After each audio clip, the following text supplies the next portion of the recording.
اسلام کی حفاظت جیسے کیسے ہیں علماء نے کرنی ہے، پاکستان کی حفاظت جیسے کیسے ہیں وہ فوجیوں نے کرنی ہے۔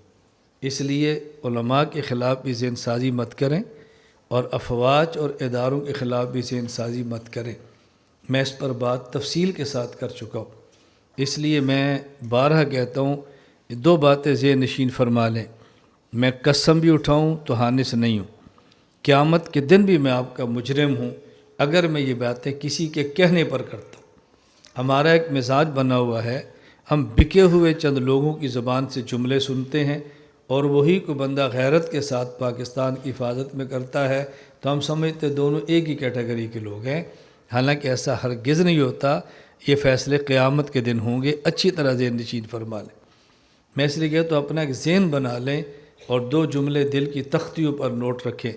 ہم اسلام کو چھوڑیں گے نہیں اور ہم قانون کو توڑیں گے نہیں۔ بس اسلام کو چھوڑیں گے تو جہنم میں جائیں گے اور قانون کو توڑیں گے تو جیل میں جائیں گے۔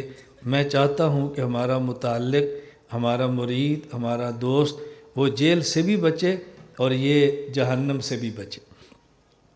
آپ ٹریفک قوانین کا خیال کریں، لائن کا خیال کریں، اپنی جیب میں شناختی کارڈ رکھیں، کوئی آپ سے شناخت پوچھے تو ناراض نہ ہوں، چھوٹی چھوٹی باتوں پر بگڑا نہ کریں، اس کا بہت زیادہ اہتمام کریں۔ میں نے دو لفظوں میں بات کی، آپ اس کو بھولنا نہیں ہے، اس کا خیال فرمائیں گے نبی انشاءاللہ۔